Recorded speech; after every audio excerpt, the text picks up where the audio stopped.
Welcome to the Real Estate Investing Podcast, where we help you unlock your potential freedom through land investing, real estate investing, and entrepreneurship. Hey everyone, this is episode 80 of the Real Estate Investing Podcast, discussing the worst mistakes we have made in our land investing business. I'm your host, Daniel Apke, joined again by my brother and business partner, Ron Apke. Before we get into the show, let's go over a question from one of our featured Discord members. The question came from Discord. It's our free online community. If you guys want to check it out, go to landinvestingonline.com/Discord to get in our free Discord with tons of successful investors. Question today is from Vince. How long did it take to get your first deal, and what do you see the trend to be for getting your first deals? I just bought the course and I'm going in full force. Great question. Yeah, really good question. That's exciting, Vince. Congrats on investing in yourself and investing in the education. I think it matters your mindset. It sounds like you have a really good mindset on this. You can do it as in as short as 28 days, 3 to 4 weeks.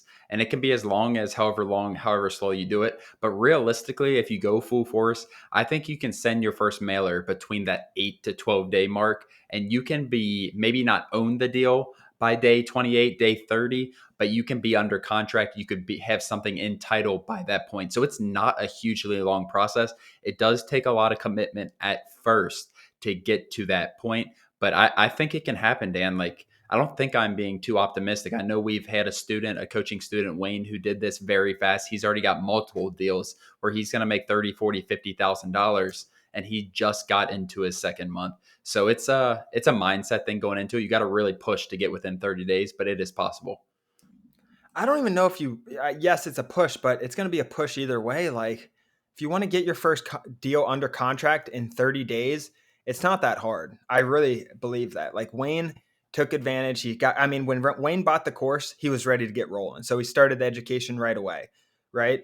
So you got to think, if you send mail in your first 7 days, and then it takes about 10 days to hit, that's 17 days. Then you have 10 to 12 days, Ron, to get properties under contract from that mail hitting. It really, I don't think is that far out, to be honest.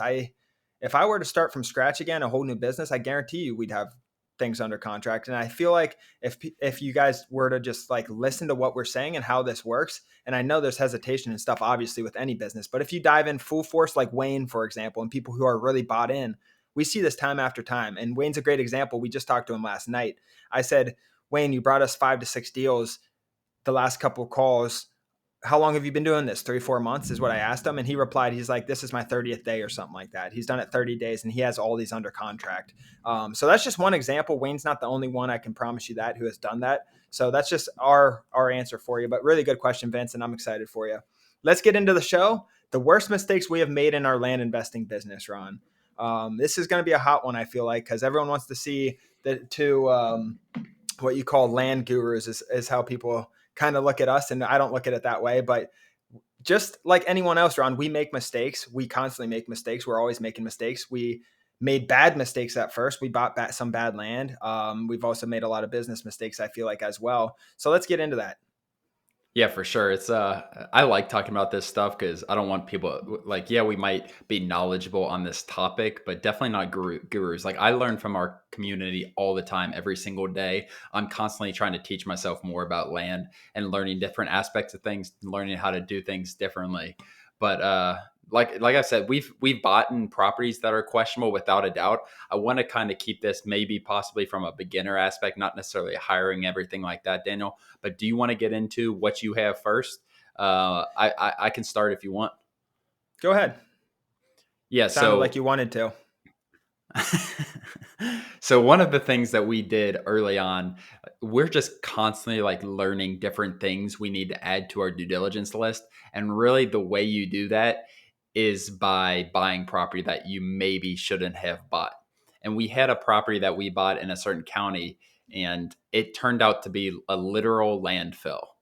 So we bought 20 acres, and 10 of the acres were landfill about 30, 40 years ago. When we did due diligence, we had some idea that it was possible that it was, but the county told us that we could still build on it. So after we bought it, the county's telling these end buyers when we're trying to sell it, no, you can't build on this. So we had to go through a long process. We talked to the EPA, right, Dan? Yeah. Yeah, so we talked to the EPA to see what we can do with it. They had to pull files from like 1950, 1960, and we actually ended up selling it. I think we bought it for 25 grand and sold it for like 40, $42,000, which is crazy. We made $15,000 on a landfill. It turned out one of the parcels, it was two 10-acre parcels. One of the parcels was an active landfill, whatever, 30 years ago. The other one was not. And it was a far enough distance away that we could build, or that our end buyer could build on that other 10 acres. So we kind of got saved by that. It could have been pretty bad, Daniel. Like if both of those were not buildable, I don't know where we would have ended up. Maybe we would have been able to break even. But that due diligence is constantly like a learning topic for me personally. Yeah, so not doing enough due diligence would be that topic. And we had the legal description said something about being a trash infill or Landfill. something. Landfill, yeah. It did mention that, but we didn't do enough due diligence on that period. And we thought one of them could be built on because I guess we could kind of see from satellite round, from what I remember, you could see the landfill. And people are probably thinking of landfill like some open, dig out where people are just throwing trash and stuff. But it's a 20-year, 30-year, 40-year old landfill, guys. So there's trees on it. There's not much other than just new trees and plants, new forestation, I guess you would call it. So that's really was the only sign from a visible standpoint. The land was really, really nice, and we still made money on it. But that due diligence period, we've come a long way, and the market was so hot then. I feel like that was part of it too. If we bought something like that in a down market where there's ton of land on the market and everyone's dropping their price and things are sitting a long time, we might have been screwed in that situation. Luckily, we got at cheap enough price to be able to sell it and make $20,000. I think we sold it for 45,000, Ron. Yeah, well, I think we bought it for 25, 26 after closing costs or something like that. But it was definitely yeah, it was a closed off landfill. It was the concern wasn't in the land at all. Like we didn't see there was no visible trash. The concern was digging a well, getting a septic system, especially digging a well because all the contaminants that could get in there if you dig a couple 100 feet down. So that was probably the biggest concern that we constantly had buyers, and we had so many buyers on that property like back out. Like yeah, we made 15, $18,000, but it was a headache the entire time. But like I said, we ended up making money, and we learned something in the process to add to our due diligence part. And we did, instead of just overlooking it, if we got a piece of property like that now, we would probably negotiate significantly down for one, Dan, and we would also I'm sure just know more exactly what could be done with the property. Well, what happened was we, like Ron said, had to talk to the EPA, the Environmental Protection Agency, and they actually sent us a zip file of the maps of where the landfill was. So we dug that up, and this was a process. Like they had to mail it. This is 4 months of work that we're talking about. This did not happen overnight. So they had to mail us the thumb drive and do all kinds of different things. And then we had to we tried to work with a third party, I remember, Ron. Then after that, I got the local health department manager to finally work with me because they were telling all of our buyers it's a landfill and you can't build on it. And then the EPA said it wasn't a landfill. So we're going back and forth trying to prove our documents to the local health department. So they were, and we ended up getting written um, proof that you could build on it on that northern parcel. So we just had to do a lot of due diligence and make up for that. But the next one I have, Ron, and I think this is kind of for beginners, kind of not, but we answered calls ourselves for way too long, I think. And it took a lot off the actual business and pricing and sending mail and getting our systems in place and whatnot.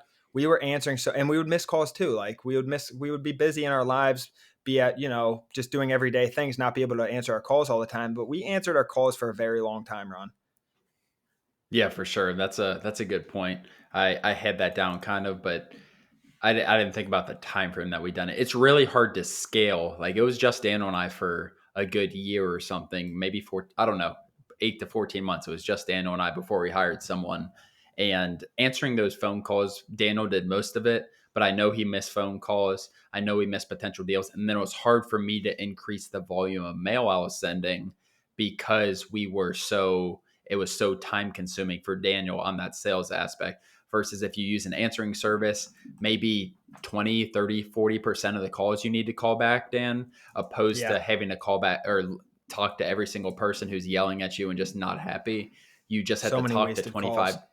Exactly. So many wasted minutes, and then it just breaks up your day. It makes it really, really difficult. I do think the experience was not eye opening, but just it was a very valuable experience talking to them, learning how to speak to them, learning how to close deals. Maybe we got a few extra deals by answering the calls ourselves, but it really made it tough to scale.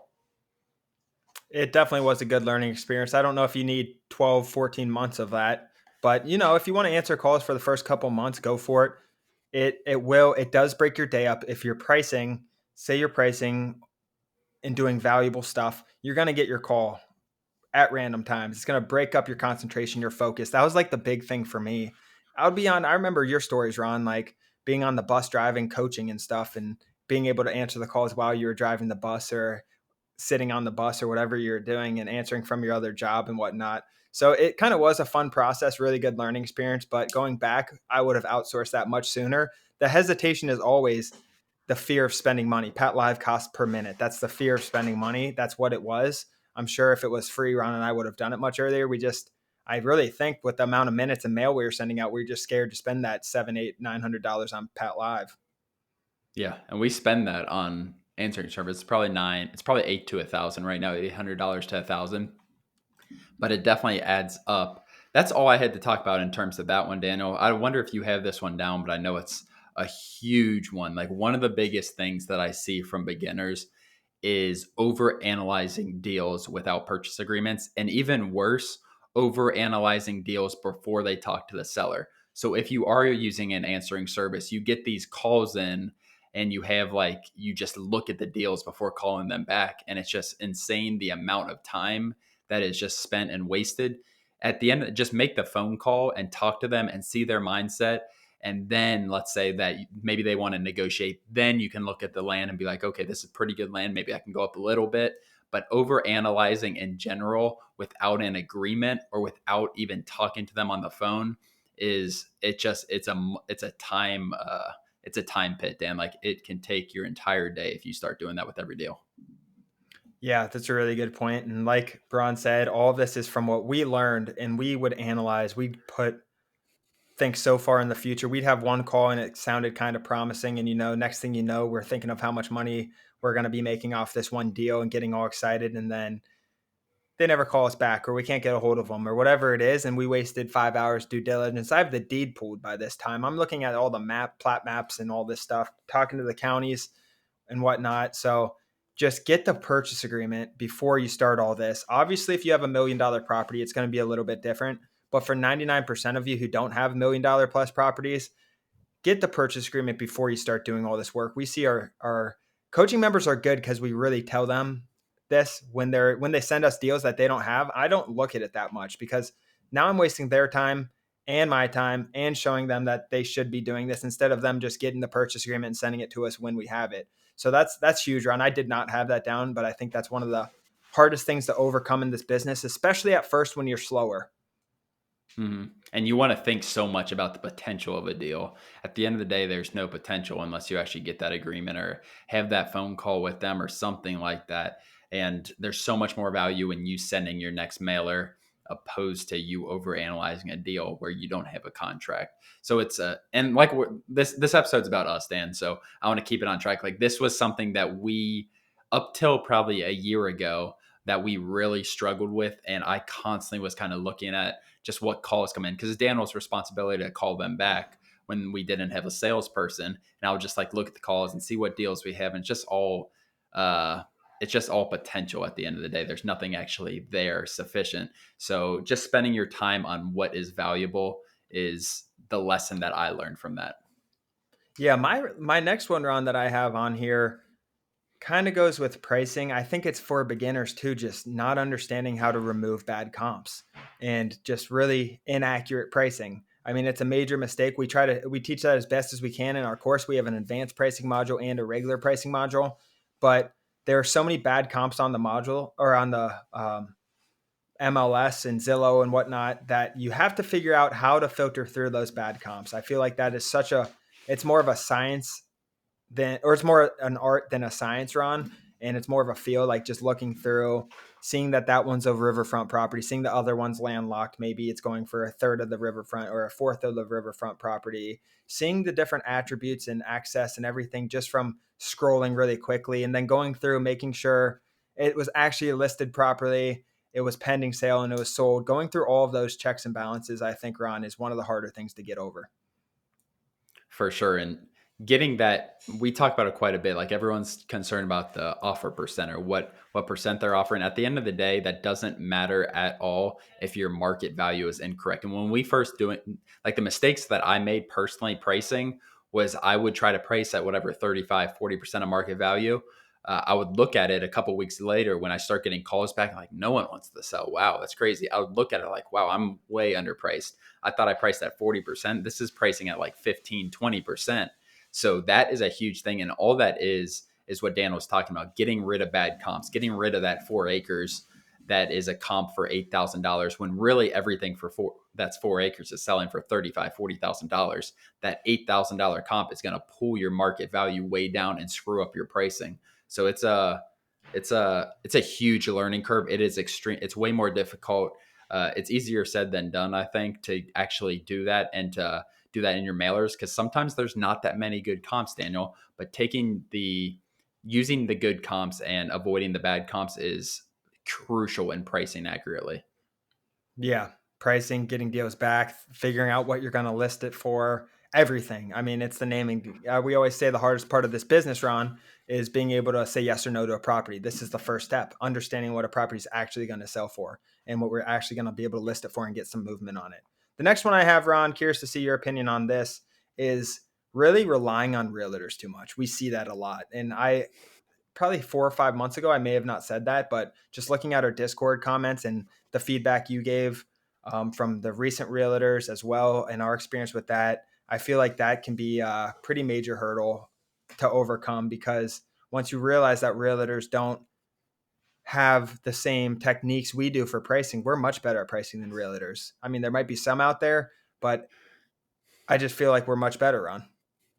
Exactly. Use realtors for demand. And what I want you to do before you make any realtor call, let's say you have 10 acres or something, you need to know what you think that's going to sell for. And if the you want to get a price opinion from a realtor and they tell you let's say you say it's 10 acres and you think it's going to sell for $80,000. If you go to a realtor and they tell you 140, sometimes they're just going to tell you good things just to make you feel good. And then they're going to get you under contract and they're going to sell it for $80,000.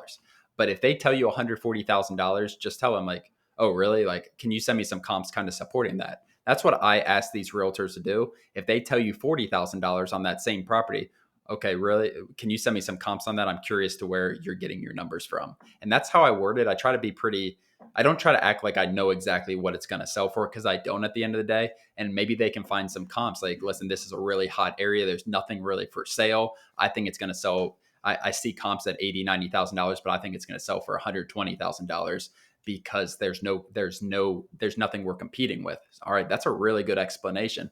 But if they don't have anything to sell you or anything to tell you, that's when I really start questioning them. But you got to have your price point going into it. You can't just like blindly believe what they're saying. And I feel very strongly about this, Daniel. Well, yeah, they're your two experiences recently on how they thought it was going to sell for one third of what it was actually what it was actually we're under contract for it now. They thought they would list it and sell it for a third of that. It just shows they don't know that the problem with realtors is they all have their way of doing things and they'll look at the MLS and they go back. A lot of them, Ron, I've seen go back like 4 or 5 years. And I can think of a few off the top of my head that just went so far back. Yes, it might be right down the road, but it was 5 years ago. Whatever that situation is, like they're not, and it's much easier to comp houses because how much data there is. This is land. There's scattered data throughout a county. A lot of these counties have very little data, as you guys are probably aware of if you're in the community and whatnot. But there's just so many different things that they use that we kind of avoid. We find, like Ron says, we like to find a few really good comps local to that area, a few really good similar like comps local to that area, rather than just scatter them out through the county and whatnot. But that's all I had, Ron. What else did you have? No, I mean, that's pretty much it, honestly. I'm trying to think. I think one thing that we struggled with, or Not necessarily. It kind of goes with the comps thing, but dragging your feet to like send your first or second or third deal the title. That's something we did struggle with. I remember saying no to good deals. It is hard. Like at the it's our first few deals, like they were absolutely home run deals because we said no to our first like singles and doubles that could have been buy for 10,000, sell for 22, 24,000. We waited till we got a deal that there's just no way you could say no to. And I see a lot of people just like, you buy for 25,000 and it looks like comps are 47 to 55. Like that's a good deal. Let's get that thing to title. Obviously do your due diligence, but don't drag your feet. And we talked about Wayne a little bit, and I don't want, he's still got a lot of way to go, and everyone really does. But he's still got a ton to learn. But his action and just getting things onto the next step, like that's what you need to do when you get these deals that look pretty good. Because I'm telling you, it's not going to be fun when you finally say yes to a deal. You talk to the seller, they're like, never mind, I'm selling to someone else, or never mind, I don't want to sell this, or never mind, I have a realtor that wants to represent me and they think they can sell it for X. Because those, as time passes from when you get that agreement, the longer the time passes, the better chance you have of losing that deal because the seller is backing out. The faster you can go, get it the title, get it closed, the better chance, the higher percent of close you're going to have. So I think that's a really good learning experience for these people. And it's something that we struggled with again up to like a year ago, 18 months ago. Yeah, it's hard. But when, like Ron's saying, once you make that decision, you know you're going to send it to title, get moving on it. You know you want to buy it, get moving on it. Don't let things sit. You always want the deals moving in the process, whether you need a plat map, go get the plat map. You need to call the health department, see if there's a septic permit or anything in history on it, do that. Whatever the next step is in the process, make sure you're getting that so you can move the deal forward. When deals sit, that's just what's it called, Ron? The analyzation paralysis, analyze, what is it? Yeah, something like that. I don't know exactly, but yeah, something like Just that. If you're just paralysis. sitting there So still, if you're not moving forward, yeah, that's when you get screwed. yeah, exactly. So make sure, make a decision, use your resources, figure out how to comp right, and when you do make a decision, keep moving that forward. That's all I have, Ron. Any last comments you want? No, I think that was good, and this is based on our mistakes. And there's sometimes when we really try to avoid these things, and I think we've done a pretty good job over the last 12, 18 months avoiding these mistakes. But it's something you guys can learn from us, and based on what we did incorrectly to start. But it's difficult, Dan. It really is, because these are just it's natural mistakes that just happen. Absolutely. Well, everyone, thanks again for joining. To get started and to unlock your potential freedom, visit landinvestingonline.com. We even have a free Discord where Ron and I are involved and a ton of other successful investors. Guys, if you got any value from this, please like and subscribe our YouTube channel, Spotify, Apple Podcast, whatever you guys are listening on, it means a lot. Other than that, thanks for joining, and we'll see you guys next episode. Thanks, guys.